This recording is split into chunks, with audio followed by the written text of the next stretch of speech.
Very good morning students, welcome to another class. हम पढ़ रहे हैं sexual reproduction in flowering plants और अभी तक हमने प्री फर्टिलाइजेशन के दो इवेंट्स को कवर किया, विच इज गैमेटोजेनेसिस, कैसे मेल गैमीट और फीमेल गैमीट बनता है, एंड कैसे गैमीट का ट्रांसफर होता है यानी पॉलिनेशन। पॉलिनेशन में हमने एक बहुत इंटरेस्टिंग ट्रिक के साथ जो इंसेक्ट पॉलिनेशन है यानी पॉलिनेशन बाय इंसेक्ट्स उसे डिस्कस किया था कि कैसे ज़रूरी नहीं है कि फ्लावर ही कलरफुल हो, ब्रैक कलरफुल हो सकता है, बोगनविलिया की तरह एडवर्टाइजिंग फ्लैग मिल सकता है, मसिंडा में जैसा होता है, नेक्टर गाइड प्रेजेंट हो सकते हैं, हमने fly trap mechanism, liver mechanism जिसे टर्न पाइप मैकेनिज्म भी कहते हैं, पिवट मैकेनिज्म, इन सबको डिस्कस किया था। अब इसी इंसेक्ट पॉलिनेशन एंटोमोफिली के अंडर हमें पढ़ना है एक और interesting mechanism and that is mutualism. याद है आपको वो ट्रिक, बेस्ट एडवर्टाइजिंग फर्म ने, वही वाला। सो म्यूचुअलिज्म या symbiosis, and we are reading this with reference to entomophily. अगर आपको याद हो, हमने लास्ट क्लास में क्या बात की थी कि जब भी इंसेक्ट प्लांट के पास आ रहा है उसको पॉलिनेशन में हेल्प करने, तो उसे कुछ तो लालच रही है, हम सबको ही कुछ ना कुछ इनाम का लालच तो होता ही है, कुछ रिवॉर्ड, कुछ पुरस्कार का लालच होता है। तो प्लांट उसको बदले में क्या देता है, फ्लावर उसे बदले में क्या देता है? या तो पोलन्स देता है, वो भी एडिबल है, न्यूट्रिटिव है, या नेक्टर देता है, जूस देता है, या कभी कभी ये दोनों नहीं भी मिल रहे हैं तो उसे एक सुरक्षित स्थान, सुरक्षित जगह देता है अपने एग्स को ले करने के लिए। उसी से रिलेटेड हम 3 एग्जाम्पल्स आज पढ़ेंगे, बहुत इंपॉर्टेंट है स्टूडेंट्स, डायरेक्ट क्वेश्चन आते हैं इस पोर्शन पर।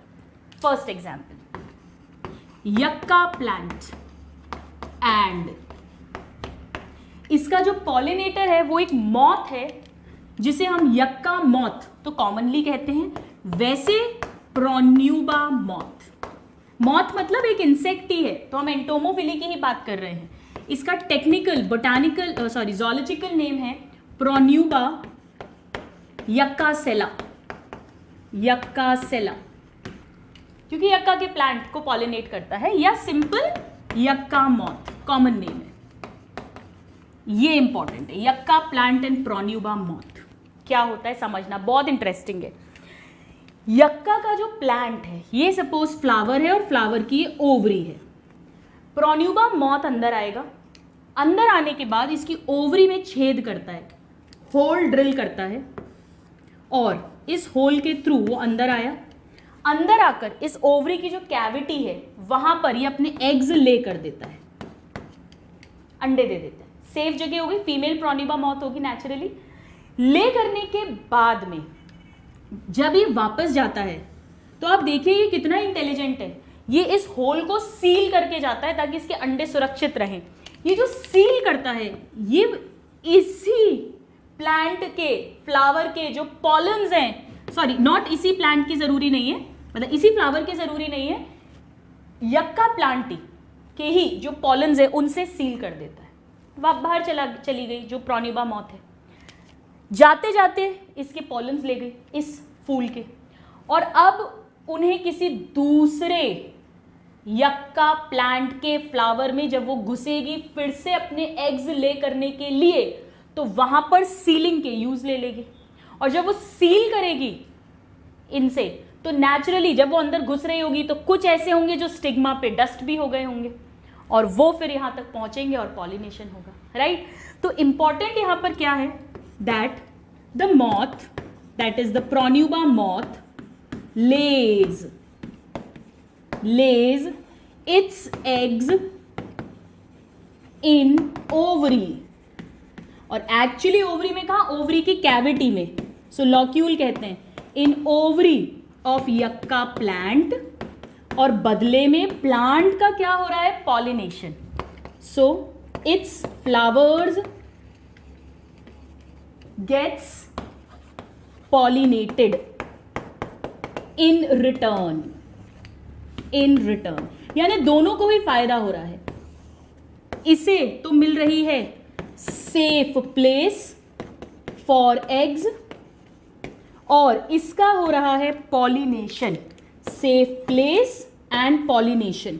जब दोनों का फायदा होता है, हमने ऑर्गेनिजम्स इन पॉपुलेशन में बहुत अच्छे से मैंने आपको बताया, दोनों का फायदा हो रहा है, तो वो या तो प्रोटो कोऑपरेशन होता है या सिम्बायोसिस होता है, जिसे हम म्यूचुअलिज्म भी कहते हैं। क्या डिफरेंस होता है दोनों में? प्रोटो कोऑपरेशन में दोनों का फायदा हो रहा है, पर उनका एक दूसरे पे ऑब्लिगेटरी कंपलसरी रिलेशन नहीं है। ये कंपलसरी रिलेशन है, ये कंपलसरी है। प्रोन्यूबा मॉथ यहीं पर एग्स ले करेगी। अगर यक्का प्लांट नहीं मिला तो एग्स ले नहीं होंगे, लार्वा नहीं होगा, यंग वन नहीं बनेगा, इसकी स्पीशीज जो है, इसके नंबर जो है वो कम हो जाएंगे।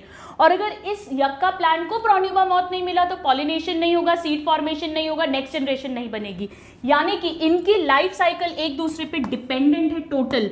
सो दे, या ऐसा लिख देते हैं, their life cycle depend on each other, compulsorily depend on each other.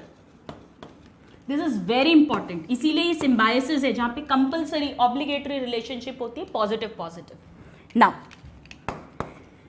यहां पर जब एग्स ले हुए हैं प्लस यहां पर ओव्यूल होगा, ओव्यूल में पॉलिनेशन होगा, भी हम देखेंगे कि कैसे एम्ब्रियो फॉर्मेशन स्टार्ट होगा। जैसे ही सीड बनना शुरू होती है, इन एग्स में से लार्वा हैच आउट कर जाते हैं ताकि वो उस सीड से न्यूट्रिशन ले सके। सो द लार्वा और लार्वे hatches out of eggs as seeds begin to develop. All right? तो इसमें हमें 4 मेन पॉइंट्स याद रखने हैं। प्रोन्यूबा मॉथ अपने एग्स को ले कर रही है इन द ओवरी और locule of yucca plant. In return yucca plant के फ्लावर्स का पॉलिनेशन हो रहा है। दोनों की लाइफ साइकिल एक दूसरे पे डिपेंडेंट है, ये इंपॉर्टेंट है। And larva will hatch out once the seed starts developing. So this is an example of mutualism in entomophily. Now the second example, हमने जो tallest flower पढ़ा है Amorphophallus, मैंने लास्ट क्लास में भी बताया था, इसका फूल ही 6 फीट, मतलब 6 फीट। नॉर्मल ह्यूमन इंडियंस की बात करें तो 5'7", 5'8" ज़्यादा से ज़्यादा हाइट होती है। 6 फुट का इंसान, मेरी 5'3", 5'3" हो गया है ऑलमोस्ट। सो 6 फीट, इतना लंबा तो इसका फ्लावर होता है। सो टॉलेस्ट फ्लावर अप्रोक्सीमेटली 6 फीट का। इसमें भी जो पॉलिनेशन है सेम एज इन यक्का प्लांट। इसी तरह से इसका जो पॉलिनेटर है वो इस फ्लावर के ओवरी के अंदर एग्स को ले करेगा और रिटर्न में इसका पॉलिनेशन करेगा। Right? Same, exactly same. Now the third example, mutualism के अंडर ही, सिम्बायोसिस के अंडर ही third example, very interesting. Fig and एक वास्प है, वास्प भी इंसेक्ट्स होते हैं तो एंटोमोफिली का ही एग्जाम्पल है। And that wasp is blastophaga wasp. This is also an insect. अब ये थोड़ा सा डिफरेंट है यक्का से। कैसे? ये जो फिग होते हैं, इनमें हमने ऑर्गेनिजम्स एंड पॉपुलेशन में समझा था, इनमें हाइपेंथोडियम टाइप का इनफ्लोरेसेंस होता है। ठीक है? अब वैसे तो ये छोटा होगा, लेकिन मैं थोड़ा सा बड़ा करके बना रही हूं ताकि हमें समझ आए। तो सपोज इस तरह से ये इनफ्लोरेसेंस है। अब इसमें 3 टाइप के फ्लावर्स होते हैं, 3 टाइप ऑफ फ्लावर्स। नॉर्मली क्या होता है, मेल फ्लावर्स यानी स्टैमिनेट फ्लावर्स, वो यहां पर इधर होते हैं। तो ये सपोज इनके स्टेमन्स हो गए, इस तरह से बना देते हैं उन फ्लावर्स के। वो साइड्स में, टॉप साइड्स में रहते हैं, ऊपर वाले पोर्शन में। So these are the staminate flowers या मेल फ्लावर्स। और ये कैसे होंगे स्टूडेंट्स? फर्टाइल होंगे नेचुरली। स्टेमन है, स्टेमन में एंथर है, एंथर में पॉलन्स बन रहे हैं। नाउ सेकेंड टाइप के जो होते हैं that is female flowers. Normal female flowers, gynoecium जो पार्ट कंट्रीब्यूट कर रहा है, जिसमें कि फर्टाइल फीमेल फ्लावर्स है, उनमें ओवरी है, ओव्यूल है, सब कुछ है, वो जनरली नीचे यहां पर रहते हैं। सपोज मैं ऐसे बना देती हूं उन्हें, ये बट जनरली बेस पे रहते हैं इस तरह से। Right? So these are the fertile pistillate या फीमेल फ्लावर्स। बट इनके अलावा एक और तरह के फ्लावर्स होते हैं स्टूडेंट्स, जिन्हें हम कहते हैं गॉल फ्लावर। राइट? इनके बीच बीच में मैं एक गॉल फ्लावर बना देती हूं। ऐसा इतना बड़ा नहीं होता, आपको सिर्फ दिखाने के लिए बना रही हूँ ताकि समझ आ जाए। So suppose this is one gall flower. अब ये कैसा होता है, यही इंटरेस्टिंग है।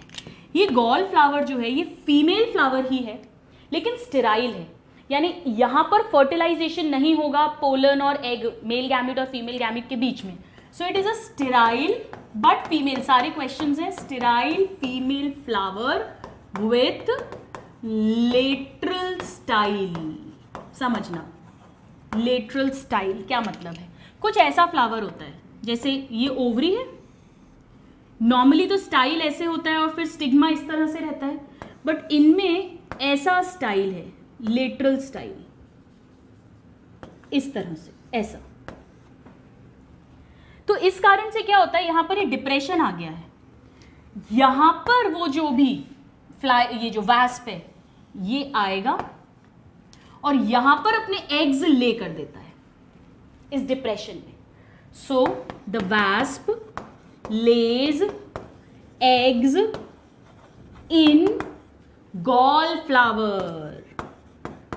गॉल फ्लावर वहां तो एक ही तरह का नॉर्मल फर्टाइल फीमेल फ्लावर की जो ओवरी है उसमें डिपोजिशन हो रहा था, यहां पर गॉल फ्लावर में एग ले करता है और इन रिटर्न यहीं पर वो डेवलप होंगे, उन्हें न्यूट्रिशन भी मिलेगा यानी गॉल फ्लावर से। क्या होता है यहाँ पे, जब ये वास्प आया, इन गॉल फ्लावर में हेयर भी होते हैं, ये इसे पकड़ लेते हैं, इसको पकड़ के बंद कर देते हैं, इसे ट्रैप डोर मैकेनिज्म भी कहते हैं। तो इनमें क्या मिलता है, trap door mechanism is seen. Trap कर लिया, पकड़ लिया, बंद कर लिया, जैसे फ्लाई ट्रैप मिल रहा था ना एरिस्टोलोशिया में, वैसे यहाँ पे ट्रैप डोर मैकेनिज्म करके इसको बंद कर लिया। और यहाँ पे प्रोटोगाइनी मिलती है, यानी एक ही टाइम पर मेल फीमेल फ्लावर्स मैच्योर नहीं होंगे, पहले फीमेल फ्लावर्स मैच्योर होंगे, उस टाइम पर मेल फ्लावर्स नहीं है मैच्योर, ताकि सेल्फ फर्टिलाइजेशन ना हो, क्रॉस फर्टिलाइजेशन को फेवर करना है। सो यहाँ पर प्रोटो, ये सारे क्वेश्चंस हैं, गाइनी इज सीन। ठीक है, तो ट्रैप डोर पे डायरेक्ट क्वेश्चन आता है, गॉल फ्लावर पे क्वेश्चन आता है, हाइपेंथोडियम टाइप का इन्फ्लोरेसेंस पे क्वेश्चन आता है, प्रोटोगाइनी। अब क्या होगा, थोड़ी देर बाद ये इसको ओपन करेंगे डोर को, तो जो वैस्प है वो तो वापस चला जाएगा और बदले में जब वो यहां से जाएगा, ये इतना चौड़ा नहीं है, बहुत नैरो सा है, तो ये तब तक क्या हुआ है, ये पोलन्स भी रिलीज हो गए हैं, वो उस वैस्प के साथ चले जाएंगे बाहर।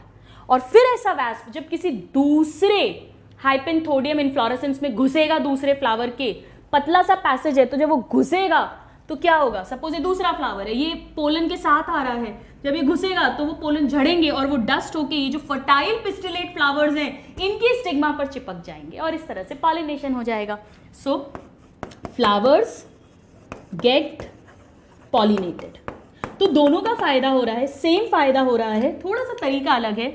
यहां प्लांट का पॉलिनेशन हो रहा है और वैस्प जो है उसको अंडे ले करने के लिए और उनके फिर डेवलपमेंट के लिए, लार्वा के डेवलपमेंट के लिए जगह और न्यूट्रिशन सब मिल रहा है। And this is also obligatory relationship, this is also symbiosis. Alright, so these are the three main examples about mutualism in entomophily. अब हम यहाँ पर पॉलिनेशन को खत्म करेंगे एक और बहुत इंटरेस्टिंग पॉइंट के साथ। डायरेक्ट क्वेश्चन आता है that what is sulphur shower या सल्फर क्लाउड। स्टूडेंट्स जो पाइनस है, अब हालांकि पाइनस पाइन एक जिम्नोस्पर्म है, हम एंजियोस्पर्म्स पढ़ रहे हैं, बट इंटरेस्टिंग पॉइंट है, क्वेश्चन आता है इसलिए हम यहाँ लिख रहे हैं।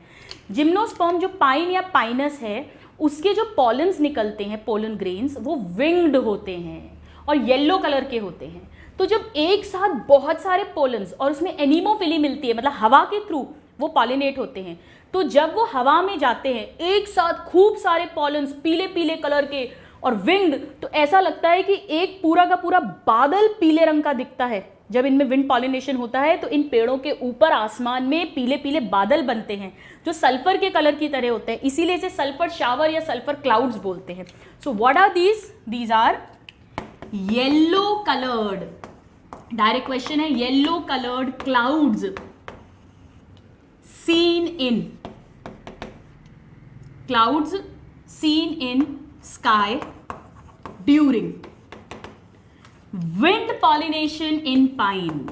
एनीमोफिली होती है, विंड पॉलिनेशन इन पाइन। और क्यों? क्योंकि इनमें विंग्ड पॉलन्स हैं। ये क्वेश्चन आता है, विंग्ड पॉलन ग्रेन्स किस में मिलते हैं? पाइनस में, right? Very very important, winged pollen grains, pine, wind pollination, yellow colour, ये सारे क्वेश्चंस हैं। इसे कहते हैं सल्फर शावर या सल्फर क्लाउड्स। कॉमनली जब भी विंड पॉलिनेशन होगा, पाइन के ऊपर ऐसे बड़े बड़े पीले पीले बादल दिखते हैं। So that's all about pollination. अभी तक की कहानी में हमने ये समझ लिया है कि मेल गैमीट्स, 2 राजकुमार तैयार हैं। इधर राजकुमारी का दिल तैयार है, लेकिन वो ऐसे ही शादी नहीं करने वाली है, वो बहुत सारे टेस्ट लेने वाली है।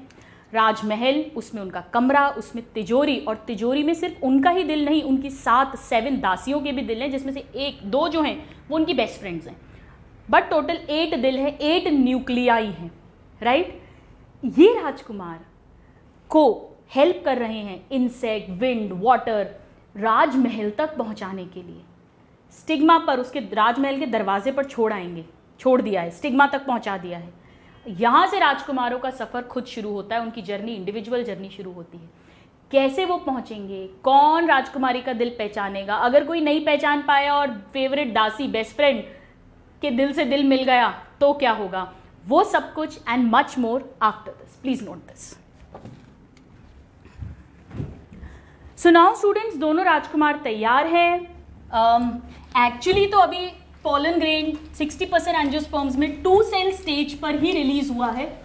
3 सेल स्टेज पर 40% एंजियोस्पर्म्स में होता है, जहां राजकुमार रेडी होते हैं। अभी तो ये जेनरेटिव और वेजिटेटिव या ट्यूब सेल के 2 सेल स्टेज पे रिलीज होगा। और इनके जो भी फ्रेंड्स हैं, चाहे वो विंड हो, वाटर हो, इंसेक्ट्स हो, कोई और एनिमल हो, उन्होंने स्टिग्मा पर लैंड करवा दिया है, लैंडिंग हो गई है। आगे की स्टोरी क्या बनेगी? The next topic is pollen pistol interaction. ना, ये स्टिग्मा है, राइट? ये ओवरी है, और ओवरी के अंदर ये प्लेसेंटा है, फ्यूनिकुलस है, और ये ऑर्थोट्रोपस हम बनाएंगे, एनाट्रोपस बनाएंगे हमेशा ओव्यूल को, बिकॉज वही मोस्ट कॉमन होता है, तो हम उसे ही बनाएंगे। और बायटेगमिक 2 इंटेग्यूमेंट्स हैं, कॉमनली जो एंजियोस्पर्म्स में मिलता है, ये इसके अंदर न्यूसेलस है। ये पूरा स्ट्रक्चर ओव्यूल है।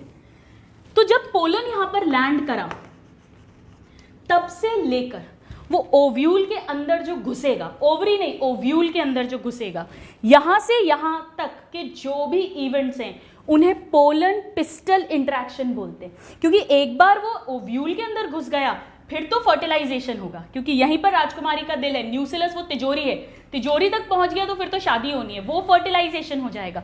बट यहां से यहां तक के जो इवेंट्स हैं, इन्हें पोलन पिस्टल इंटरेक्शन कहते हैं। सो let us right that these include the events from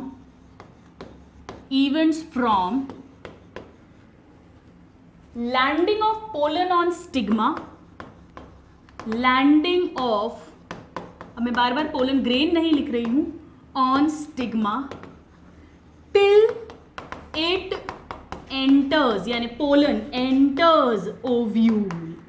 इन सबको मिलाकर पोलन पिस्टल इंटरेक्शन कहते हैं। अब पहला इसमें क्या होगा?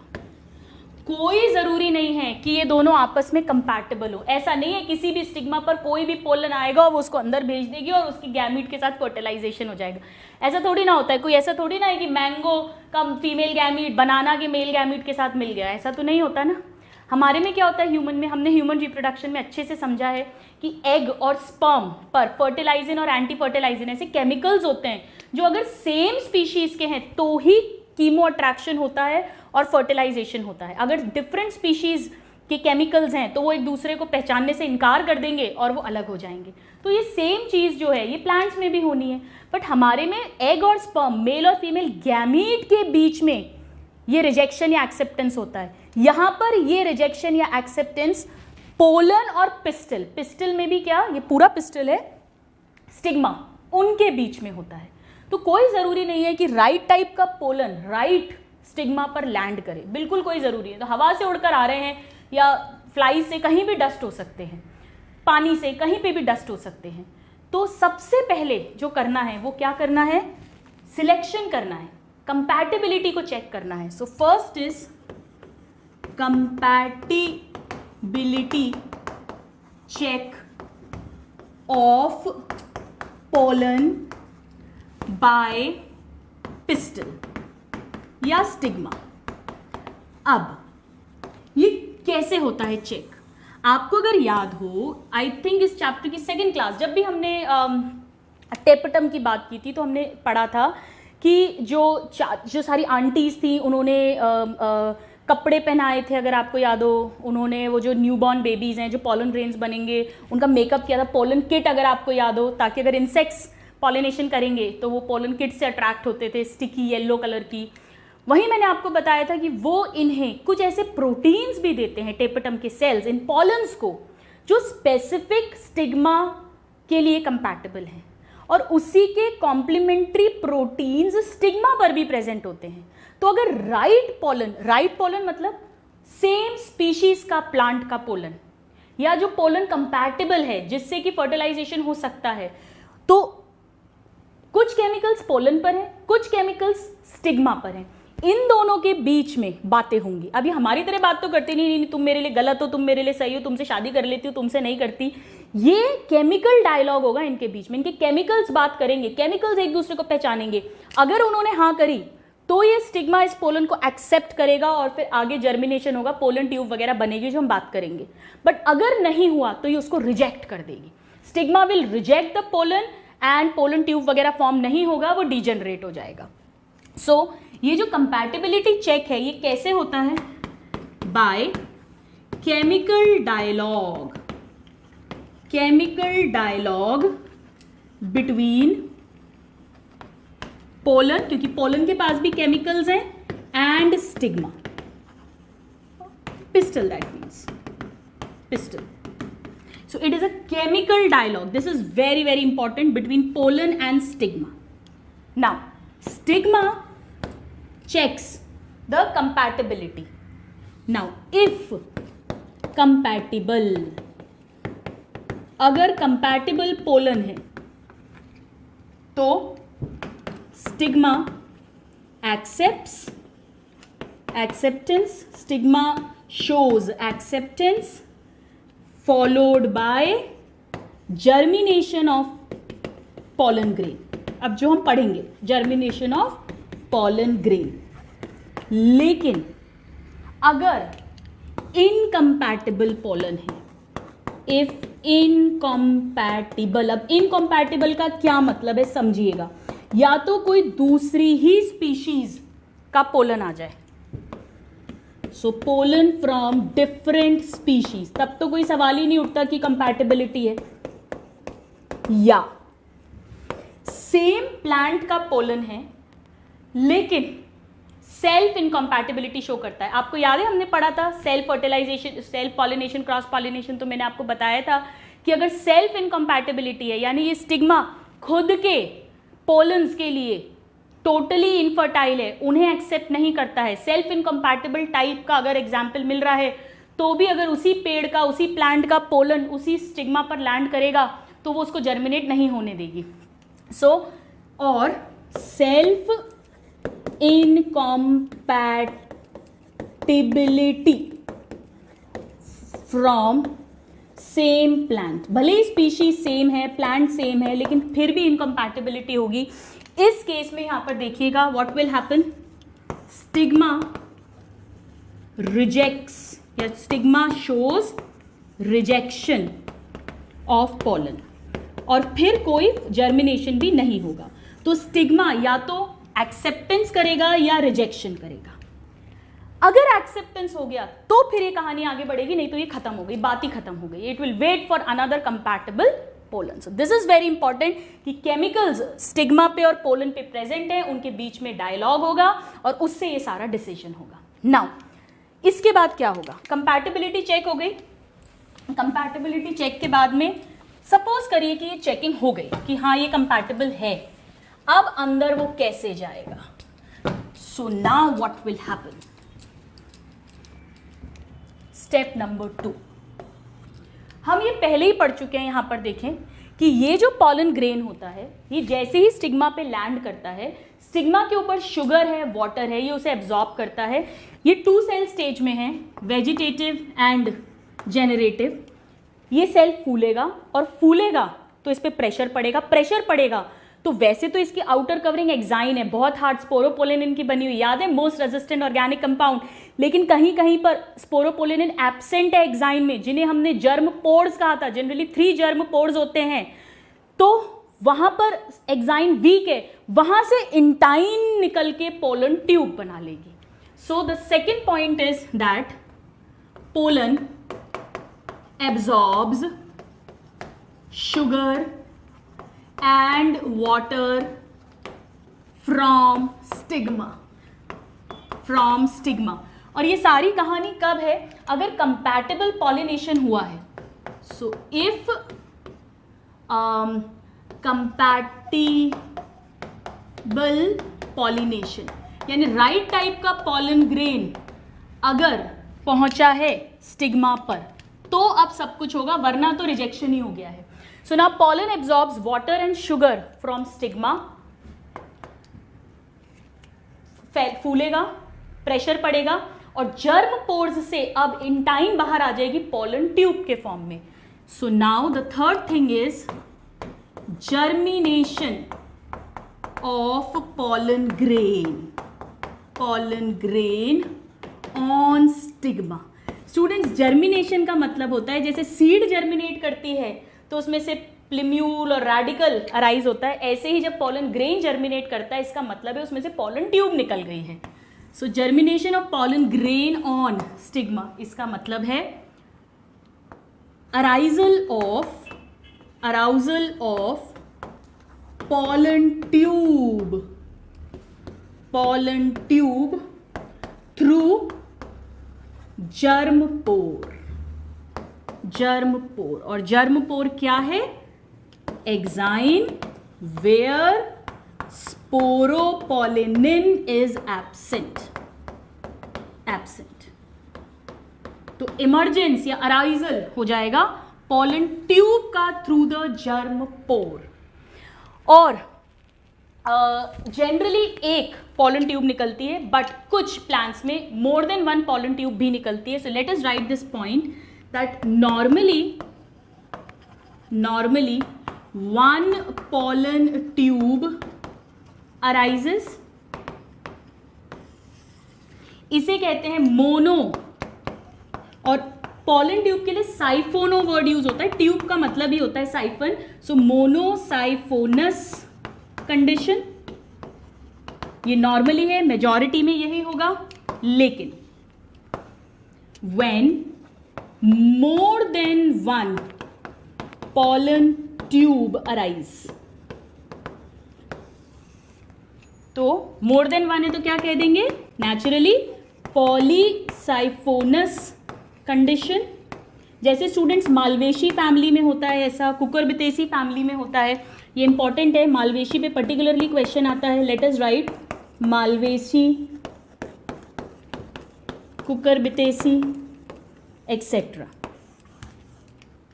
ठीक है, अब इसके बाद क्या होगा? अगर सपोज करिए एक से ज़्यादा पोलन ट्यूब भी निकली हैं, तो क्या एक से ज़्यादा पोलन ट्यूब ओव्यूल के अंदर घुसेंगी? इतने सारे मेल गैमीट्स अंदर एंटर होंगे, एग तो एक ही है, तो ये क्या चक्कर है? एक्चुअली एक ही पोलन ट्यूब ओव्यूल तक पहुंचती है, बाकी सारी डीजेनरेट हो जाती है। सो मोनोसाइफनस नॉर्मली मेजॉरिटी टाइम्स यही होती है, पॉलीसाइफनस कंडीशन भी मिल सकती है। अब पोलन ट्यूब निकल गई है तो कैसा डायग्राम हो गया है हमारा? मैं सिर्फ अब स्टिग्मा बना रही हूँ, स्टाइल एंड स्टिग्मा। ये सपोज स्टाइल और स्टिग्मा है, ठीक है, ये पोलन ट्यूब अराइज हो गई है, ये इंटाइन है पूरी, ये एक्साइन है, ये एक जर्म पोर से निकल गई है। अब जैसे ही ये निकली उसको तो जर्मिनेशन बोला, अब इसके बाद में इसकी ग्रोथ होगी। So the next is growth. ये सब पोलन पिस्टल इंटरेक्शन में ही चल रहा है, ग्रोथ ऑफ पोलन ट्यूब। सबसे पहले क्या होगा? जो वेजिटेटिव न्यूक्लियस है वो नीचे आ जाएगा, जो वेजिटेटिव सेल है वो इधर आ गया, और जो जेनरेटिव सेल है वो भी आ गया। 2 सेल स्टेज है और सारा का सारा साइटोप्लाज्म भी इधर आ जाता है, सब कुछ पोलन ट्यूब की टिप पर आ जाता है। सो ग्रोथ में क्या लिखेंगे हम? The whole content of pollen enters into pollen tube. Pollen tube. Now इसके बाद में क्या होगा? वेजिटेटिव सेल या nucleus, vegetative nucleus lies at tip of pollen tube followed by generative cell। generative cell ये सब कब है? if pollen released in 2 cell stage, जो कि नॉर्मली होता है 60% में, बट अगर if released in 3 celled stage, तो फ्रॉम द बिगिनिंग ही क्या होगा? एक वेजिटेटिव न्यूक्लियस और 2 male gametes. So 2 male gametes and 1 vegetative, मैं ट्यूब लिख देती हूं, 1 tube nucleus in pollen tube present since beginning, शुरुआत से ही, सिंस बिगिनिंग। अगर 3 सेल स्टेज पर रिलीज हुआ है तो फ्रॉम द बिगिनिंग, वरना क्या होगा? ये वाली कंडीशन की बात कर रहे हैं यहां पर, एज पोलन ट्यूब ग्रोज, जैसे जैसे वो ग्रो करेगी तब during the growth of pollen tube we can write as the pollen tube grows, during the growth generative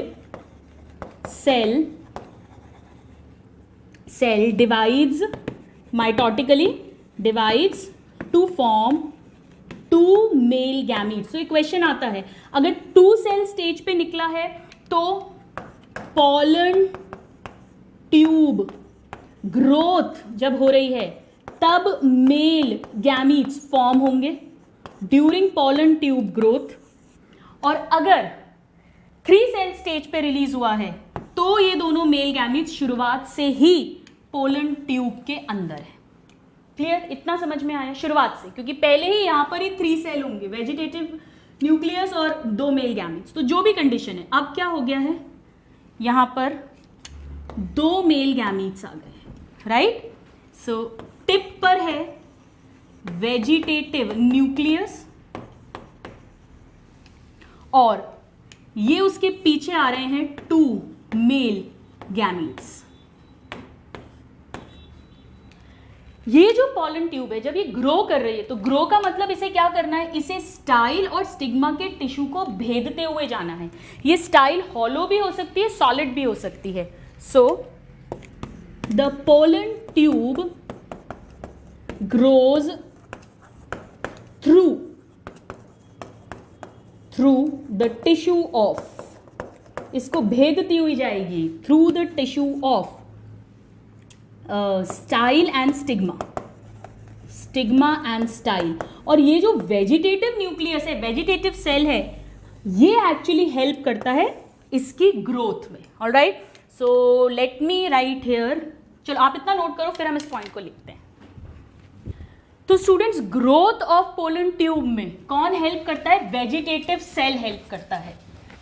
so let us write this point that, हालांकि कंट्रोवर्शियल है, कुछ scientist कहते हैं इसका फंक्शन अननोन है। Vegetative cell helps in growth of pollen tube. Now pollen tube को discover किसने किया था? किन्होंने सबसे पहले इसकी प्रेजेंस को देखा था? डायरेक्ट क्वेश्चन है। सो पोलन ट्यूब डिस्कवर्ड बाय, हम लास्ट में ट्रिक भी पढ़ेंगे सारे साइंटिस्ट के नाम और किस प्लांट में उन्होंने डिस्कवरी की उसे लर्न करने के लिए, बट अभी एक बार मैं डायरेक्ट लिख देती हूं, GB अमीसी, और प्लांट का नाम था पोर्टुलाका, पोर्टुगाल, पोर्टुलाका। पोर्ट्यूलाका प्लांट। और सबसे लंबी पोलन ट्यूब मक्के की होती है जिया मेज की। ये डायरेक्ट क्वेश्चन है तो हम यही लिख देते हैं। सो लॉन्गेस्ट पोलन ग्रेन किसका था स्टूडेंट? ज़ोस्टेरा, सी ग्रास का। ये लॉन्गेस्ट पोलन ट्यूब किस में बनती है? जिया मेज, मक्के में।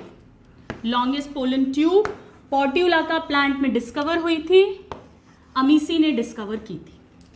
ठीक है, अब कहानी क्या हो गई है कि ये जो दो राजकुमार हैं, या तो शुरुआत से ही दो राजकुमार थे, अगर 3 सेल स्टेज थी, यहां पर देखिए अगर 3 सेल स्टेज थी तो पहले ही एक वेजिटेटिव न्यूक्लियस और पीछे पीछे 2 मेल गैमीट आ जाएंगे। From the beginning there were 2 male gametes in the pollen tube, जैसे ही अराइज हुई थी। या अगर ये 2 सेल स्टेज पे हुआ था तो जैसे जैसे ये ग्रो कर रही थी तब जनरेटिव सेल ने 2 मेल गैमीट्स बना दिए।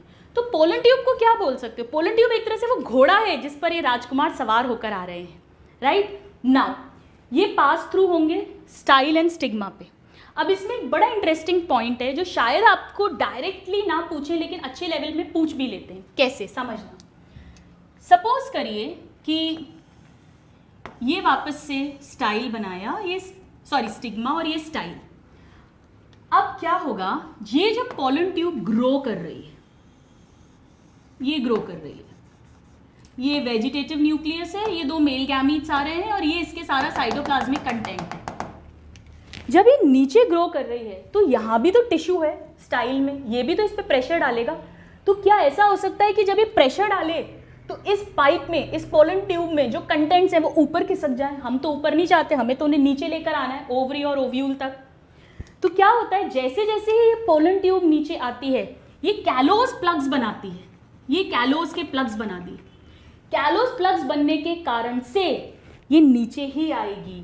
अब सपोज करो थोड़ी देर बाद ये यहां पहुंच गए तो यहां एक कैलोस प्लग बन गया। तो ये वेजिटेटिव न्यूक्लियस है, ये मेल गैमीट है। तो ऐसे कैलोस प्लग्स बनते जाते हैं ताकि साइड से प्रेशर पड़कर और बैक फ्लो ना हो, जितने भी कंटेंट्स हैं वो अपनी जगह पर रहें। सो let us write this that callus plugs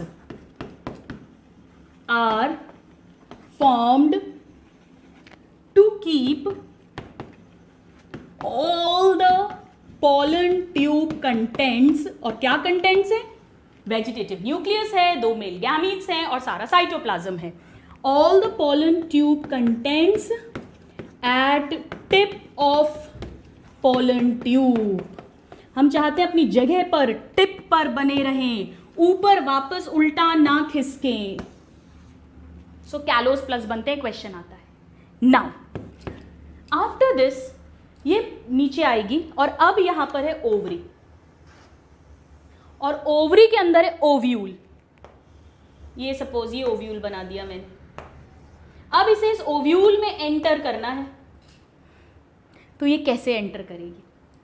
so the next point is, point number 5 is entry of pollen tube into ovule. Now there are 3 ways. बहुत इंटरेस्टिंग है। 3 तरीके से ये एंटर कर सकती है। कैसे, आइए समझते हैं। एक हमें पता है कि राजकुमारी ने एक चोर दरवाजा भी बना रखा था, माइक्रोपाइल। तो या तो माइक्रोपाइलर एंड से एंटर करे ओव्यूल। अभी एम्ब्रियो सैक के अंदर, तिजोरी के अंदर की बात नहीं कर रहे हैं हम, अभी हम बात कर रहे हैं ओव्यूल, उनके कमरे के अंदर कैसे घुसेंगे। या चैलिजल एंड के थ्रू, या इंटेग्यूमेंट्स फ्यूनिकुलस के थ्रू। कैसे समझते हैं? फर्स्ट फिगर बना रही हूं मैं सिर्फ ओव्यूल बना रही हूं। ये इंटेग्यूमेंट्स है,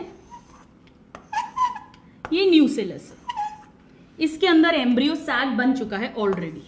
ये एम्ब्रियो सैक है, हम फटाफट बना रहे हैं। Synergids, egg cell, polar nuclei और एंटीपोडल्स हम लेबल नहीं कर रहे हैं। पहला तरीका क्या है, यहां पर ओवरी होगी इस तरह से, और ये स्टाइल स्टिग्मा, यहां से पोलन ट्यूब आ रही है। पहला तरीका तो ये है कि ये पोलन ट्यूब जो है वो इस तरह से चैलिजल एंड के थ्रू एंटर करे। इस तरह से चैलिजल एंड के थ्रू। ये वेजिटेटिव न्यूक्लियस और ये दो मेल गैमीट्स आ रहे हैं, राइट। इसे कहते हैं chalazogamy. So this is chalazogamy. So the first is chalazogamy, और यहां पर क्या हो रहा है, entry of pollen tube, direct questions हैं, थ्रू चैलाइजा। ओव्यूल के अंदर, एम्ब्रियो सैक के अंदर नहीं, ये ध्यान रखिएगा।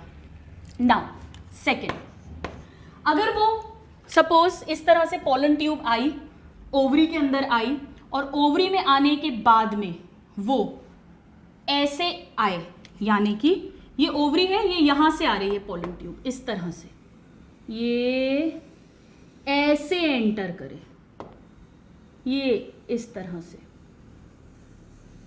माइक्रोपाइल के through, right. This end is micropyle, this is chalaza, ठीक है। अगेन वही सेम कहानी, ये वेजिटेटिव न्यूक्लियस सबसे आगे होगा और followed by 2 male gametes. This is known as porogamy, क्योंकि माइक्रोपाइल क्या, एक छेद है, एक पोर है जहां पर इंटेग्यूमेंट्स एब्सेंट है, तो इसे हम पोरोगैमी कहते हैं। ये मोस्ट कॉमन होती है, मोस्टली ऐसा ही होता है एंजियोस्पर्म्स में। सो पोरोगैमी।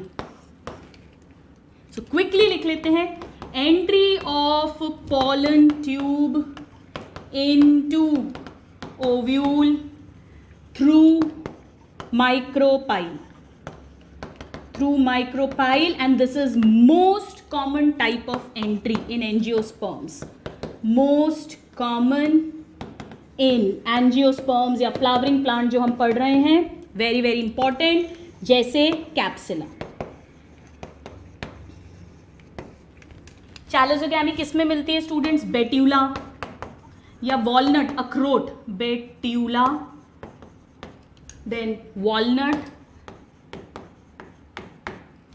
एंड नेक्स्ट थर्ड जो है उसमें क्या होगा, ये जो पॉलन ट्यूब है ये किस तरह से आएगी, ये ऐसे आ रही है, यहां से आई ओवरी के अंदर, और ओव्यूल में ये या तो फ्यूनिकल से घुसे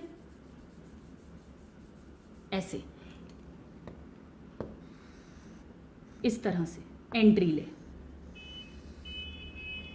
या ये जो है हाइलम इंटेग्यूमेंट्स के थ्रू डायरेक्ट एंट्री करे, मतलब ये इंटेग्यूमेंट्स है तो इस तरह से एंट्री हो।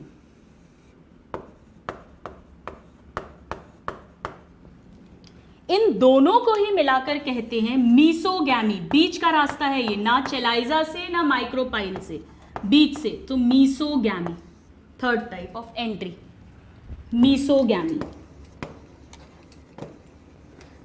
So this is entry of pollen tube into ovule through दो हो सकते हैं, through या तो इंटेग्यूमेंट्स जैसा कि कुकुरबिता में होता है, या थ्रू फ्यूनिक्यूलस या हाइलम, एक ही बात है, कई जगह हाइलम लिखा होता है, कई जगह फ्यूनिक्यूलस, जैसे पिस्ता में होता है, ठीक है, या प्रोपेलस में होता है, पिस्ताशी फैमिली जिसमें पिस्ता आते हैं, या प्रोप्यूलस इनमें, और यहां हो जाएगा कुकुरबिता। आप इतना नोट डाउन करिए, फिर हम इसे आगे पढ़ते हैं। सो स्टूडेंट्स इसे आप एक बार ठीक कर लेना, पॉप्यूलस है, और यहाँ एक और एग्जाम्पल है जो मैं भूल गई आपको बताना, कैस्यूरिना। ये बहुत इंपॉर्टेंट, सबसे इंपॉर्टेंट एग्जाम्पल है, क्योंकि इसी में चैलिजोगैमी की डिस्कवरी हुई थी एक्चुअली, और ये मेजॉरिटी में, और बाकी कुकुरबितेसी और ये पॉप्यूलस और पिस्तेसी, इस तरह से 3 तरह की एंट्री होगी। यहाँ पर ओवरी से कंफ्यूज मत होइएगा, ओवरी में तो आ ही रही है ये, ओव्यूल के अंदर या तो चैलिजल एंड से घुसेगी चैलिजोगैमी, माइक्रोपाइल से घुसेगी पोरोगैमी, या फ्यूनिक्यूलस या इंटेग्यूमेंट्स के थ्रू अगर एंट्री ले रही है तो मीसोगैमी। अब यहाँ पर कुछ और इंपॉर्टेंट पॉइंट्स लिख लेते हैं कि जो पॉलन ट्यूब की ग्रोथ है, ये कैसी है बताइए? ये अपाइकल है, ये अपेक्स से आगे मूव कर रही है, जो इसका एंड है उससे ये और नीचे नीचे मूव कर रही है. So pollen tube growth is apical. Number 1 direct question आता है, it is apical growth. Apex की तरफ जा रहा है, ऐसा नहीं वो साइड्स में से मूव कर रही है, साइड की तरफ मूव कर रही है. Number 2, it is chemotropic. हम पढ़ेंगे स्टूडेंट्स, कीमोट्रॉपिक का मतलब मैंने आपको शायद बताया भी था, यहाँ पर जो सिनर्जिड्स हैं इनमें फिलीफॉर्म अपैरेटस होगा, वहाँ से केमिकल्स रिलीज होते हैं, वो केमिकल से ही अट्रैक्ट होती है pollen tube. So it is chemotropic movement, it shows chemotropic movements. This is direct question. Now pollen tube की ग्रोथ के लिए बोरॉन चाहिए and calcium, these are essential. इनमें से भी अगर एक ऑप्शन लगाना हो तो boron, this is major element which is needed, and of course calcium. और बेस्ट टेम्परेचर क्या होता है पोलन ट्यूब की ग्रोथ के लिए? Best temperature for growth of pollen tube is 20 to 30 degree Celsius. This is the best temperature. ये सब direct questions है. अगर आपको पॉलन ट्यूब का निकलना देखना है, जर्मिनेशन, तो बड़ा सिंपल है. आप कोई भी फ्लावर के पॉलन्स को इकट्ठा करिए, एक ग्लास की स्लाइड लीजिए, एनसीईआरटी में दिया है, इंपॉर्टेंट है. ग्लास की स्लाइड लीजिए, उस पर शुगर 10% शुगर डाल दीजिए, इस पॉलन ग्रेन को उस पर डालिए, शुगर एब्जॉर्ब करेगा, फूलेगा और जर्म पोर से पोलन ट्यूब. अगर आप एक लो पावर माइक्रोस्कोप से भी देखोगे, लेंस से देखोगे, तो 15 से 15-20-30 मिनट्स बाद में तो आपको पोलन ट्यूब्स निकलती हुई दिखेंगी. ये इंपॉर्टेंट है, इसको अच्छे से नोट कर लीजिएगा. ऑलराइट, तो अभी हमारी पोलन ट्यूब जो है वो जर्मिनेट हुआ पोलन ग्रेन स्टिग्मा पर, मूव करा through the tissue of stigma in style, callus plugs बनते गए ताकि कंटेंट्स अपनी जगह पे रहे, टिप पे रहे.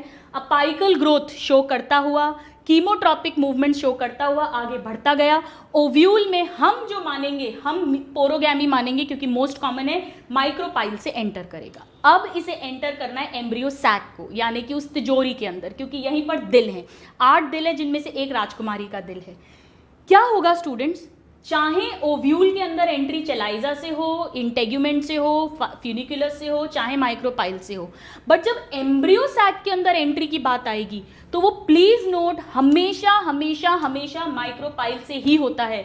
मतलब अगर ये यहां से घुस रहा है चेलाइजा से, तो भी ये ऐसे घूम के और फाइनली माइक्रोपाइल से ही जाएगा. अगर ये ट्यूब्स ऐसे एंटर हुई हैं ओव्यूल में, तो भी ये घूम के माइक्रोपाइल के थ्रू ही एंटर करती हैं इनटू द एम्ब्रियो सैक, क्योंकि एम्ब्रियो सैक में जो सिनर्जिड्स हैं वो माइक्रोपाइलर एंड पर ही प्रेजेंट होते हैं और उन्हीं में फिलीफॉर्म अपैरेटस होता है, हमने पढ़ा है, वही केमिकल्स प्रोड्यूस करता है जिससे कि ये पोलन ट्यूब अट्रैक्ट होती है, गाइड होती है और फिर ये अंदर घुसती है.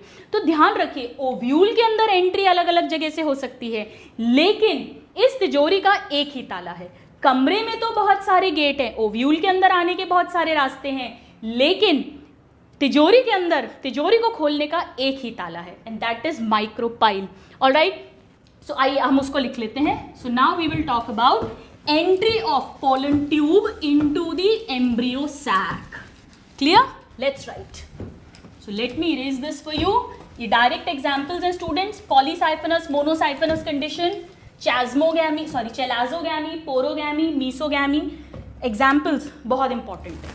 So it will be step number 6. सबसे पहले क्या हुआ था? सबसे पहले कंपैटिबिलिटी चेक हुआ था, उसके बाद पोलन ग्रेन का जर्मिनेशन हुआ था, यानी पोलन ट्यूब बनना शुरू हुई थी. उसके बाद पोलन ट्यूब की ग्रोथ हुई थी. ग्रोथ के बाद में एंट्री हुई थी इनटू द ओव्यूल. सो ये होगा 5, entry of pollen tube into embryo sac. Embryo sac. ना भले ही ओव्यूल में कैसे भी एंट्री हुई हो, irrespective of type of entry into ovule, चाहे कोई भी तरीके से हुई हो, entry into embryo sac is always inevitably, बिना किसी एक्सेप्शन के, is always through micropyle. Always through micropyle. Always. क्यों? क्योंकि यहीं पर सिनर्जिड्स हैं. अब क्या होता है समझिएगा, मैं आपको डायग्राम से एक्सप्लेन करती हूँ. अब हम थोड़ा सा बड़ा डायग्राम बनाते हैं. जैसे ये ओव्यूल है, राइट? ये एक इंटेग्यूमेंट हो गई, ये दूसरी इंटेग्यूमेंट हो गई, ये न्यूसिलस टिश्यू है पूरा, और यहां पर एम्ब्रियो सैक बन गया है. ये बन गया है एम्ब्रियो सैक.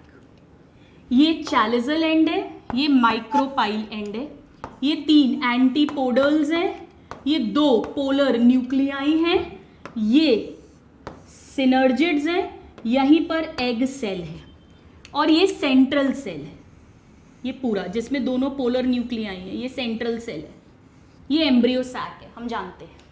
अब पोलन ट्यूब चाहे यहां से आए ऐसे, चाहे डायरेक्ट यहां से आए, कहीं से भी घुस रही हो ओव्यूल के अंदर, अब वो यहां आएगी. ये सपोज पोलन ट्यूब है, ये आई. अब पोलन ट्यूब कैसे एंटर होगी अंदर? इसके पास में वेजिटेटिव न्यूक्लियाई हैं और 2 मेल गैमीट लेकर आ रही है. इन 2 सिनर्जिड्स में से एक सिनर्जिड जो है वो डीजेनरेट करने लगता है, और उसी वाले सिनर्जिड का, कोई भी ले सकते हैं, सपोज हम ये वाला ले रहे हैं, उसी वाले सिनर्जिड का जो फिलीफॉर्म अपैरेटस है, ये सपोज उसका फिलीफॉर्म अपैरेटस है, फिंगर लाइक अपैरेटस, ये रहा. यहां से केमिकल्स रिलीज होते हैं जो इस पोलन ट्यूब को इस डीजेनरेटिंग सिनर्जिड की तरफ गाइड करेंगे, इस तरह से, राइट? तो लिखते हैं pollen tube enters into embryo sac through chemicals released by filiform apparatus. हर वर्ड पे क्वेश्चन आता है. By filiform apparatus of 1 degenerating synergid. एक सिनर्जिड, दूसरा सिनर्जिड अभी काम का नहीं है. वैसे क्या काम कर रहे थे ये सिनर्जिड्स, एंटीपोडल, ये सब इस एग सेल को न्यूट्रिशन प्रोवाइड करवा रहे थे. सो एक सिनर्जिड जो डीजेनरेट कर रहा है, उसके फिलीफॉर्म अपैरेटस से जो केमिकल्स रिलीज हो रहे हैं उसके कारण ये एंटर करेगा. So pollen tube enters into embryo sac through one of the degenerating synergids. ठीक है? अब ये बहुत इंपॉर्टेंट है, इसीलिए हमने इसे क्या कहा था, कीमोट्रॉपिक मूवमेंट शो करेगा ये. सो अब कंडीशन क्या बनेगी? अब हम इसे डीजेनरेट, ये होगा जैसे ही ये टिप को टच करेगा अंदर घुसने के लिए. अब वेजिटेटिव न्यूक्लियस का काम बचा है क्या? इसका काम क्या था? पोलन ट्यूब की ग्रोथ करवाना. अब तो ग्रोथ की कोई जरूरत नहीं है, ये अंदर आ गई है, तो ये डीजेनरेट हो जाएगा. नंबर 2, इस टाइम पर फर्टिलाइजेशन होना है, तो ये जो 2 राजकुमारी की पक्की फ्रेंड्स हैं, इनका फ्यूजन हो जाएगा. ये 2 पोलर न्यूक्लियाई फ्यूज होके क्या बना लेंगे? सेकेंडरी न्यूक्लियस या डेफिनेटिव न्यूक्लियस. तो अब मैं उस चीज को लिख रही हूं. So now what will happen, just when pollen tube, हम अभी बनाते हैं, enters embryo sac, 2 events occur. बहुत सिंपल है, रटने की जरूरत कुछ भी नहीं है अगर हमें बेसिक्स आते हैं. एक तो ट्यूब या वेजिटेटिव न्यूक्लियस डीजेनरेट्स, क्योंकि उसकी जरूरत ही नहीं है, पोलन ट्यूब को ग्रो ही नहीं करना है. और दूसरा 2 polar nuclei of central cell fuse to form definitive या सेकेंडरी न्यूक्लियस. ये भी हम लास्ट क्लास में अच्छे से डिस्कस कर चुके हैं. दोनों पोलर न्यूक्लियाई N और N है, तो अब ये जो डेफिनेटिव न्यूक्लियस बना है ये 2N हो जाएगा, यानी N+N. ठीक है? आइए इसको बनाते हैं, ये कैसे होगा. तो अब हमारे पास क्या कंडीशन है कि हमारी पोलन ट्यूब एम्ब्रियो सैक के अंदर एंट्री मार रही थी और जैसे ही मारी उस समय पर ये सारा खेल हो गया। कैसे डायग्राम बनाएंगे अब हम? वापस से ये ओव्यूल बना दिया मैंने, मैं बार बार बना रही हूं ताकि आपको भी लर्न हो बनाना मेरे साथ। ये पूरा न्यूसिलस टिश्यू था,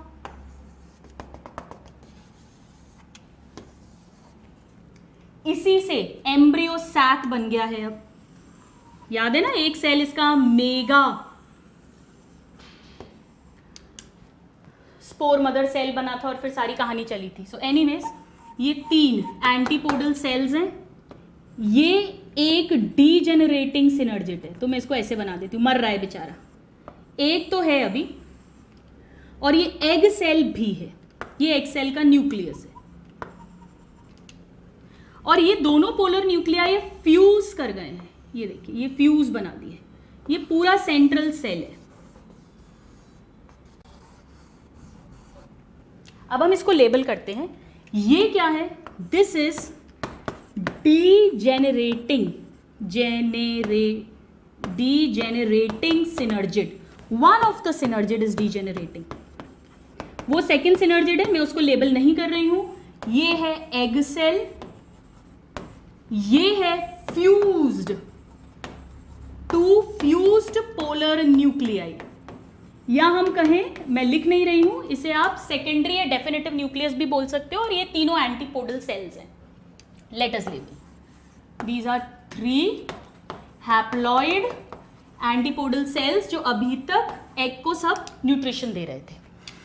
अब कंडीशन क्या है? जो हमारी पोलन ट्यूब है वो एंटर कर गई है फिलीफॉर्म अपैरेटस के कारण, और जब वो एंटर करती है स्टूडेंट्स, तो एंटर करने के बाद में वो फट जाती है, वो बर्स्ट हो गई। किसमें बर्स्ट हो गई है? इसी सिनर्जिड जो डीजेनरेटिंग सिनर्जिड है, और जब वो बर्स्ट हुई तो उसके जो भी कंटेंट्स हैं, वेजिटेटिव न्यूक्लियस तो डीजेनरेट हो गया है, यानी 2 मेल गैमीट है और जो भी साइटोप्लाज्म वगैरह है वो सब इस सिनर्जिड सेल के साइटोप्लाज्म में रिलीज हो गया। सो नेक्स्ट स्टेप में क्या हुआ है?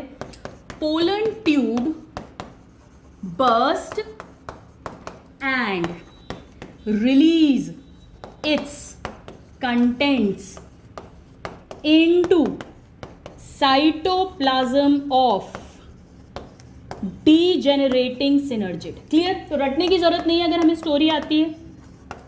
तो दोनों राजकुमार का घोड़ा अब छूट गया है, रूम तक तो लाए थे घोड़ा, लेकिन अब घोड़ा छूट गया है तिजोरी के अंदर। अब घोड़े के साथ थोड़ी ना तिजोरी में घुसेंगे।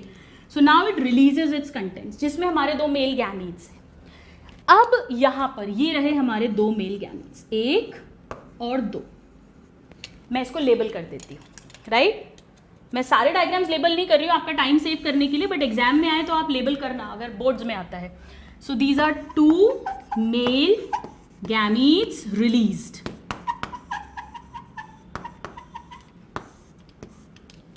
अब इन 2 राजकुमारों को, जिनका घोड़ा भी छूट चुका है, अब इन्हें इस तिजोरी में जो न्यूक्लियाई जितने भी हैं, 3 ये हैं, 1 सिनर्जिड का है, 1 एग सेल का है, 5, और ये 2 फ्यूज्ड वाले हैं, 7। इसको अगर हम 1 माने तो 6, इसका तो गायब हो चुका है। इनमें से ढूंढना है राजकुमारी का दिल। क्या ढूंढ पाएंगे? क्या दोनों ढूंढ पाएंगे? क्या एक ढूंढ पाएगा? क्या कहानी होगी वो अभी हम समझेंगे। Please note this. So students, अब हमारे दोनों मेल गैमीट्स एग अपैरेटस के अंदर, याद है एग अपैरेटस क्या था? एग प्लस 2 सिनर्जिड्स, इसके अंदर पहुंच चुके हैं, यानी एम्ब्रियो सैक के अंदर पहुंच चुके हैं, जहां पर फीमेल गैमीट एग सेल भी है और भी कई सारे सेल्स हैं। अब कहानी क्या बनेगी? अब हम पढ़ेंगे डबल फर्टिलाइजेशन। ये हमारा पोलन पिस्टल इंट्रैक्शन कंप्लीट हो गया है। Now we will talk about the next step, that is the actual fertilisation. Double fertilisation क्यों है वो भी थोड़ी सी देर में समझ आ जाएगा, बहुत क्वेश्चंस आते हैं इस पार्ट पे से। नाउ सबसे पहले क्या होगा समझिएगा, एक मेल गैमीट इस एग के पास जाएगा, वो ढूंढ लेगा राजकुमारी को कि यही है मेरी राजकुमारी का दिल, यहां पहुंचेगा, और दूसरा जो है वो बेचारा धोखा खा जाएगा, वो इन फ्यूज्ड पोलर न्यूक्लियाई के पास पहुंच जाएगा फर्टिलाइज करने के लिए। तो सिचुएशन क्या बनी है, आइए बनाते हैं वापस से क्विकली। ये ओव्यूल है, ये इंटेग्यूमेंट्स हो गए, ये एम्ब्रियो सैक है, ये एंटीपोडल्स है, अब तो रट गया है आपको। ये दो फ्यूज्ड पोलर न्यूक्लियाई हैं, या हम इन्हें क्या लिख सकते हैं, सेकेंडरी या डेफिनेटिव न्यूक्लियस। और ये कैसा है, N+N यानी 2N, ठीक है। और एक सिनर्जिड ऑलरेडी डीजनरेट हो चुका है, ये एक और है, ये हमारा एग सेल है, ये सपोज एग सेल बना देती हूं मैं, ये इसका न्यूक्लियस है। So this is egg cell, और एग सेल फीमेल गैमीट है यानी हैप्लॉइड है। एक मेल गैमीट ये गया, so this is one male gamete, और मेल गैमीट भी कैसे है, हैप्लॉइड है, और इनका फ्यूजन हो गया, ये फ्यूजन हो गया, फर्टिलाइजेशन हो गया, सिनगैमी। हम जानते हैं नॉर्मल फर्टिलाइजेशन को हम सिनगैमी बोलते हैं, तो इनका जो फ्यूजन हुआ उसे हम क्या कहेंगे, सिनगैमी। क्या बना है उससे, जाइगोट, और जाइगोट कैसा है, N+N यानी 2N। तो पहला फर्टिलाइजेशन क्या हुआ है, आइए देखते हैं। पहले फर्टिलाइजेशन में मेल गैमीट, एक राजकुमार जिन्होंने ढूंढ लिया है राजकुमारी का दिल, मेल गैमीट कहिए या एग सेल कहिए, हैप्लॉइड। इनका फर्टिलाइजेशन जिसे हम कहते हैं सिनगैमी, बना जाइगोट जो है डिप्लॉइड। और फिर इस जाइगोट में जब आगे ग्रोथ होगी हम पढ़ेंगे, तो जाइगोट से क्या बनता है, एम्ब्रियो, और एम्ब्रियो में फिर क्या रहेगा, एम्ब्रियो से नया प्लांट बन सकता है, सीड बनेगा, वो सब हम बाद में पढ़ेंगे। सो यहां पर male gamete plus female gamete बना इससे जाइगोट, इसे हम कह रहे हैं सिनगैमी। पहला फर्टिलाइजेशन किसने डिस्कवर किया था, late us right here that syngamy in angiosperms of course was discovered by, हम इसकी ट्रिक भी लर्न कर लेंगे लास्ट में, स्ट्रासबर्गर, और वो प्लांट था मोनोट्रोपा, इन मोनोट्रोपा प्लांट।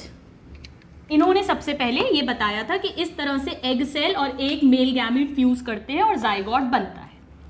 नाउ एक और कहानी चल रही है, दूसरे राजकुमार, भले राजकुमारी नहीं मिली, जैसे अंदाज अपना अपना में था ना, रवीना टंडन राजकुमारी नहीं मिली तो करिश्मा कपूर तो मिले, या उल्टा था, Karisma Kapoor was the main princess and Raveena Tandon was her favourite friend, servant, whatever, personal assistant, whatever. तो ये गया दूसरा राजकुमार, यहां पहुंच गया वो इनसे जुड़ जाएगा। सो this is the second male gamete. कैसा है ये, हैप्लॉइड है। अगर हैप्लॉइड गैमीट सेकेंडरी न्यूक्लियस के साथ जुड़ेगा तो क्या होगा, 2N+N यानी 3N, एक ट्रिप्लॉइड न्यूक्लियस बनेगा। इसे कहते हैं PEN यानी प्राइमरी एंडोस्पर्म न्यूक्लियस। और बाद में ये जो पूरा सेंट्रल सेल है ये कन्वर्ट हो जाएगा प्राइमरी एंडोस्पर्म सेल में, जिसके अंदर ये प्राइमरी एंडोस्पर्म न्यूक्लियस है, बाद में यही बनाएगा एंडोस्पर्म। एंडोस्पर्म मतलब यहां तो जाइगोट और एम्ब्रियो बनेगा, पर उसको फूड, न्यूट्रिशन, नरिशमेंट चाहिए, उसके लिए पहले से तैयार है एंडोस्पर्म जो उस डेवलपिंग एम्ब्रियो को न्यूट्रिशन देगा। तो ये जो राजकुमार है और ये जो रानी की फ्रेंड्स दोनों, इन्होंने, इनकी जो शादी हुई है, ये और इनकी पीढ़ी दर पीढ़ी क्या करने वाले हैं, इन राजा रानी को की सेवा करने वाले हैं, उन्हें नरिशमेंट, टेक केयर, सब कुछ करने वाले हैं। सो एक और फर्टिलाइजेशन हो रहा है, there is one more fertilisation, इसे कहेंगे ट्रिपल फ्यूजन। अभी लिखते हैं, यहां पर क्या हुआ, second male gamete which is haploid, दोनों ही मेल गैमीट हैप्लॉइड है, ये जुड़े किसके साथ, सेकेंडरी न्यूक्लियस या टू फ्यूज्ड पोलर न्यूक्लियाई। मैं दोनों चीजें लिख रही हूं क्योंकि अलग अलग बुक्स में अलग अलग तरीके से लिखा होता है। टू फ्यूज्ड पोलर न्यूक्लियाई जो N+N है, यानी कुल मिलाकर 2N है। इसमें 3 न्यूक्लियाई फ्यूज करे हैं, 2 ये और 1 ये, तो इसे हम ट्रिपल फ्यूजन कहते हैं। दिस प्रोसेस, जैसे इसे सिनगैमी कहते हैं, इसे कहते हैं ट्रिपल फ्यूजन, क्योंकि 3 न्यूक्लियाई फ्यूज करे हैं, ट्रिपल फ्यूजन। इससे बनता है primary endosperm nucleus, that is PEN, और ये होगा ट्रिप्लॉइड। बाद में क्या होगा मैं यहीं लिख देती हूं, लेटर सेंट्रल सेल, इसी के अंदर तो बन रहा है ना ये PEN, so central cell converts into, क्या बन जाएगा, primary endosperm cell, primary endosperm cell जिसके अंदर प्राइमरी एंडोस्पर्म न्यूक्लियस है। तो नेचुरली ये भी क्या है, 3N है, और फिर इसमें ग्रोथ वगैरह होगी जिससे बनेगा एंडोस्पर्म। और एंडोस्पर्म क्या है, it is nutritive tissue for embryo, for the growth of embryo, this is the nutritive tissue. Alright, तो यहां पर अच्छा पहले तो यहां पे 2 फर्टिलाइजेशन हो रहे हैं, 1 syngamy, at the same time एक और फर्टिलाइजेशन हुआ है triple fusion. So now we can write that syngamy plus triple fusion, दोनों तरह के ये भी तो फर्टिलाइजेशन है, फ्यूजन है। सो सिनगैमी भी हो रहा है, ट्रिपल फ्यूजन हो रहा है, यानी 2 फर्टिलाइजेशन हो रहे हैं, इसीलिए नाम है double fertilisation. So what is double fertilisation? Double fertilisation का सिंपल सा मतलब है that in angiosperms, please let me write that this double fertilisation is unique to angiosperms. ये सिर्फ और सिर्फ एंजियोस्पर्म्स में मिलता है स्टूडेंट, जिम्नोस्पर्म्स तक में भी नहीं मिलता है। डबल फर्टिलाइजेशन का मतलब है एम्ब्रियो सैक के अंदर 2 फर्टिलाइजेशंस हो रहे हैं, एक सिनगैमी जहां मेल और फीमेल गैमीट हैप्लॉइड मिलकर डिप्लॉइड जाइगोट बनाएंगे जिससे एम्ब्रियो बनेगा, यंग वन, न्यू जनरेशन बनेगी, और दूसरा सेकेंड मेल गैमीट जो 2 फ्यूज्ड पोलर न्यूक्लियाई के साथ मिलकर PEN, फिर PEC और फिर एंडोस्पर्म बना रहे हैं। 2 जैसे हम ट्रिपल फ्यूजन बोलते हैं क्योंकि 3 टोटल न्यूक्लियाई फ्यूज करें। So syngamy plus triple fusion is equal to double fertilisation, and this double fertilisation was discovered by Nawaschin. Nawazuddin से याद रख सकते हैं हम, नवाज़-चिन। इन एक तो लिली यानी लिलियम एंड फ्रैटिलेरिया, डायरेक्ट क्वेश्चंस आते हैं। इनफैक्ट ट्रिपल फ्यूजन भी इन्होंने ही डिस्कवर किया था, और फिर इन्होंने ही कहा था कि सिनगैमी तो हो ही रही है, जो स्ट्रासबर्गर मोनोट्रोपा में ऑलरेडी डिस्कवर कर चुके हैं, ट्रिपल फ्यूजन भी इन्होंने डिस्कवर किया, और फिर उन्होंने कहा कि ये तो डबल फर्टिलाइजेशन होता है in the angiosperms. Now this is very interesting कि ये जब फर्टिलाइजेशन हो गया, एक डिप्लॉइड जाइगोट बन गया, एक ट्रिप्लॉइड एंडोस्पर्म बनेगी, तो अगर क्वेश्चन आए that number of gametes involved in, या ऐसा लिखते हैं number of nuclei involved in double fertilisation, तो आपका आंसर क्या होगा? अगर कोई पूछे सिनगैमी में कितने न्यूक्लियाई इन्वॉल्व हैं, 2, एक मेल गैमीट का, एक एग सेल का। अगर कोई पूछे ट्रिपल फ्यूजन में कितने इन्वॉल्व हैं, 3, 1 और ये वाले 2 है तो अलग अलग ही ना। अगर कोई पूछे डबल फर्टिलाइजेशन में तो आंसर क्या हो जाएगा, 5, यही जो अभी बात करी। कौन कौन से? 2 मेल गैमीट्स के न्यूक्लियाई हैं प्लस 1 फीमेल गैमीट का न्यूक्लियाई है और 2 पोलर न्यूक्लियाई है। तो अलग अलग भी पूछ सकते हैं क्वेश्चन में, कॉमन भी आ सकता है। नाउ अगर क्वेश्चन आए number of gametes involved in double fertilisation, तो आंसर क्या होगा? गैमीट्स, सिर्फ गैमीट्स। डबल फर्टिलाइजेशन में सिनगैमी में तो 2 गैमीट्स हैं, 1 मेल गैमीट 1 फीमेल गैमीट, और ट्रिपल फ्यूजन में 1 मेल गैमीट है, यानी डबल फर्टिलाइजेशन में टोटल 3 गैमीट्स इन्वॉल्व है। ये दोनों क्वेश्चंस आते हैं। So 2 male gametes and 1 female gamete. तो डबल फर्टिलाइजेशन में गैमीट्स तो 3 इन्वॉल्व है और न्यूक्लियाई 5 इन्वॉल्व है, राइट। 3 गैमीट्स के 3 न्यूक्लियाई और प्लस 2 पोलर न्यूक्लियाई, तो इस तरह से 5 इन्वॉल्व है। This is all very very very important, extremely important information.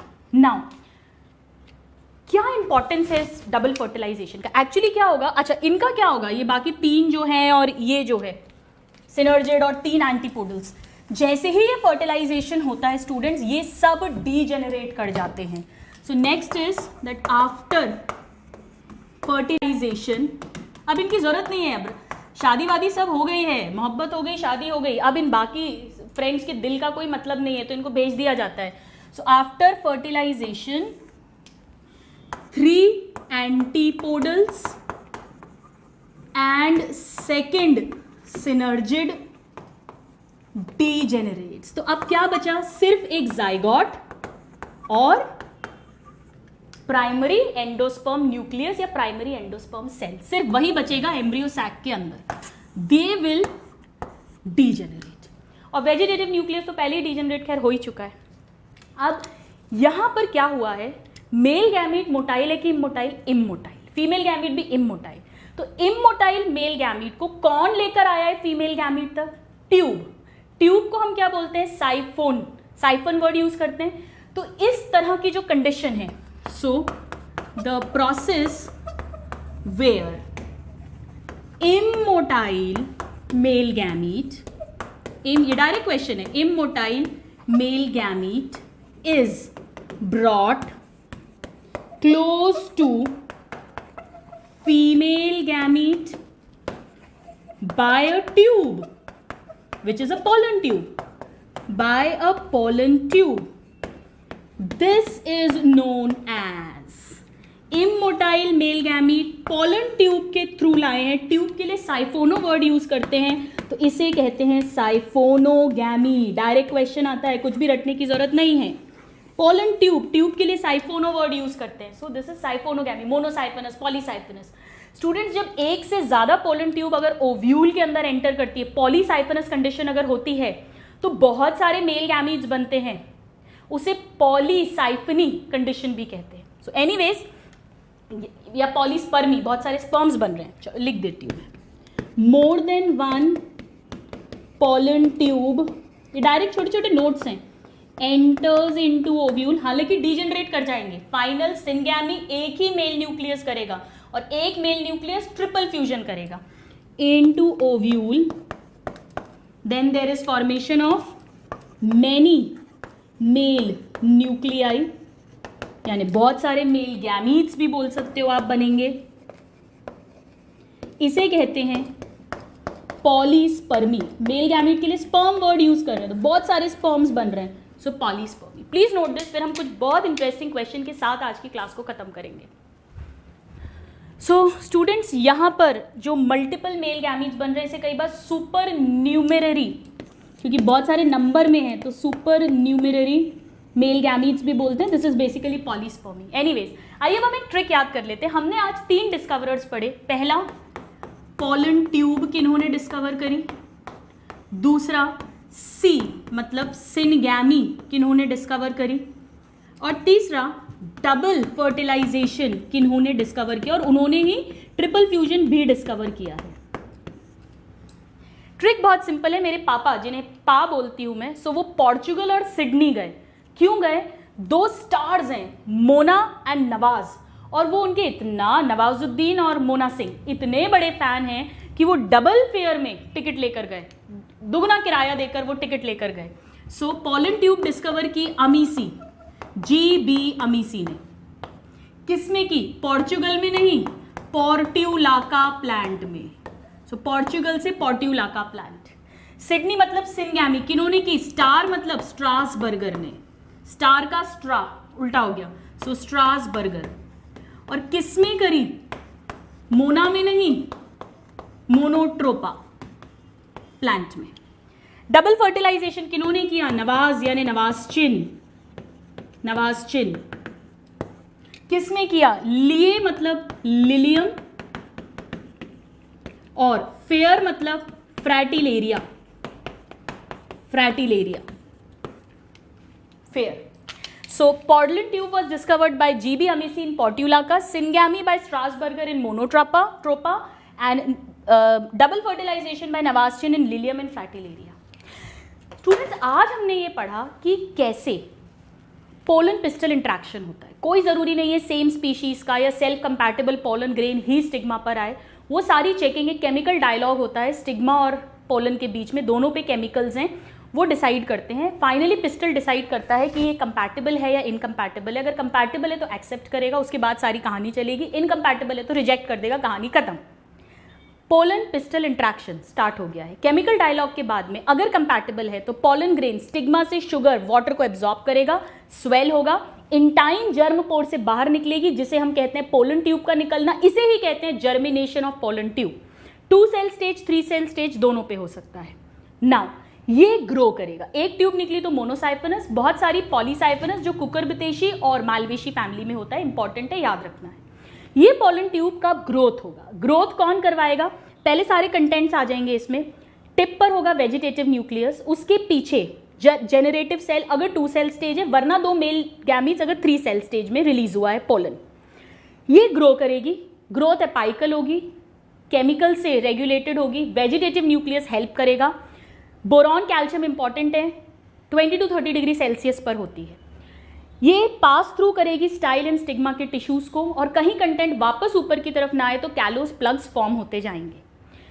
अब ग्रोथ के टाइम पे अगर 2 सेल स्टेज है तो 2 मेल गैमीट्स फॉर्म हो जाएंगे by mitotic division in generative cell. अब इसे घुसना है. नेक्स्ट स्टेप है entry into ovule.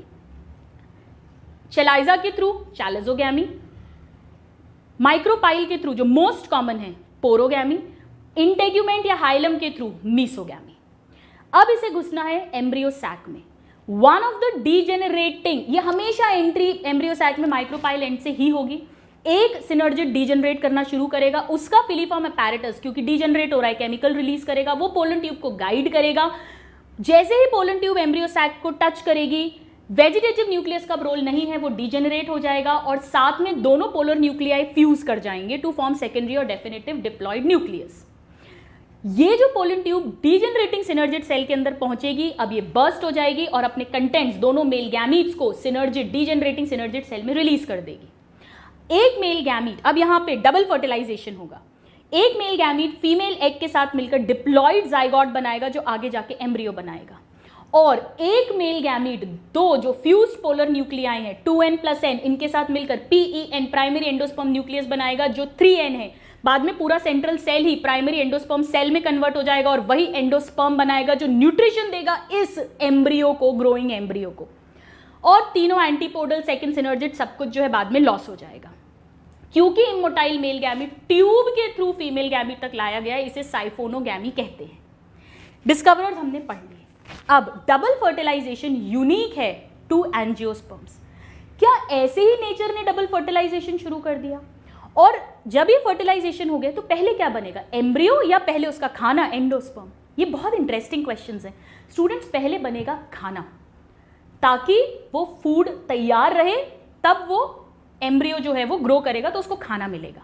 Double fertilisation का क्या सिग्निफिकेंस है, क्यों होता है? क्या यूं ही? नहीं, ऐसे ही कुछ भी नहीं होता. हर चीज के पीछे रीजन होता है. एक्चुअली क्या होता है, जिम्नोस्पर्म्स में डबल फर्टिलाइजेशन नहीं होता, वहां पर ट्रिपल फ्यूजन नहीं होता. एक तो सिंपल सिंगैमी होती है जिससे जाइगोट बनता है, और जो फीमेल गैमेटोफाइट है वही एंडोस्पर्म में डेवलप हो जाता है, यानी हैप्लॉइड एंडोस्पर्म बनती है जिम्नोस्पर्म्स में. हम लिखेंगे नेक्स्ट क्लास में. तो वहां पर क्या होता है कि एंडोस्पर्म बनती ही बनती है.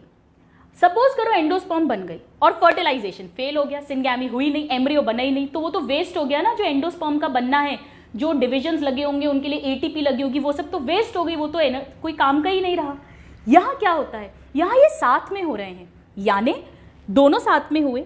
अगर सिंगैमी भी हुई है, अगर जाइगोट बना है, तो फिर ये एंडोस्पर्म जो PEN बना है वो एंडोस्पर्म में चेंज होगा, क्योंकि उसे पता है एम्ब्रियो है जिसे मुझे फूड देना है.